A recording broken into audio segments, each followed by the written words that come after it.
ఈడ అరుణ జేజమ్మ గద్వాల జేజమ్మ మాట్లాడుతుందమ్మా.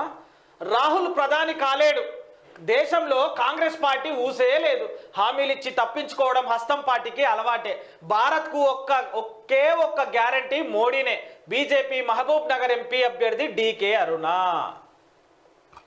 చూసిరా గద్వాల జేజమ్మ మాట్లాడినటువంటి మాటలు. గద్వాల ముద్దుబిడ్డ జేజమ్మ అంటారు.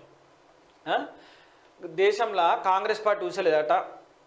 మరి గూగుల్ సెర్చ్లో బీజేపీ టాప్, రాష్ట్రంలోని అన్ని పార్టీల కన్నా ముందుందంట గూగుల్ సెర్చ్లో.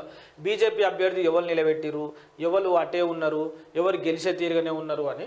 రాహుల్ గాంధీ ప్రధాని అయ్యే ఛాన్సే లేదని, దేశంలో ఆ పార్టీ ఊసేలేదని బీజేపీ మహబూబ్ నగర్ అభ్యర్థి డీకే అరుణ కీలక వ్యాఖ్యలు చేశారు.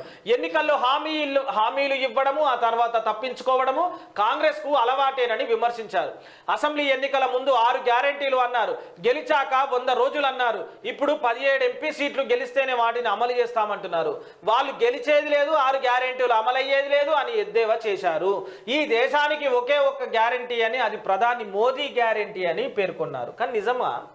నాకు ఒకటి అర్థం కాదు. రేవంత్ రెడ్డి చెప్పినటువంటి మాటలు, ఈ మాటలు మాట్లాడితే ఎవరు నమ్ముతారు నిజంగా? ముఖ్యమంత్రి రేవంత్ రెడ్డి చెప్పినట్టుగా ఇగో ఏమన్నాడప్పుడు, అసెంబ్లీ ఎన్నికల ముందు 6 గ్యారెంటీలు అన్నారు, గెలిచినాక 100 రోజులు అన్నారు, ఇప్పుడు 17 ఎంపీ సీట్లు గెలిస్తేనే వాటిని అమలు చేస్తామన్నారు. ఎవరి గురించి నిన్ను చేయమన్నది ఎవడు, చెప్పమన్నది ఎవడు, నిన్ను మళ్ళీ గెలిపిమంటే ప్రజలు నమ్ముతారా? కాంగ్రెస్ పార్టీ ఇచ్చినటువంటి మాట నెరవేర్చుకోవాలి. ఈ 17 ఎంపీ సీట్లు గెలిస్తేనే అయ్యాము, ఇక గెలిస్తేనే 6 గ్యారెంటీలు అయితే, లేకపోతే లేదు, ఢిల్లీలో ప్రధాని రాహుల్ గాంధీ అయితేనే అయితే అంటే కాకుర్రి ఎవరి గురించి అవుతురా? ఎవరి గురించి అవుతారు కాకుర్రి? చెప్పిన మాట నిలబెట్టుకోకపోతే ప్రజలు ఖచ్చితంగా బుద్ధి చెప్తారు.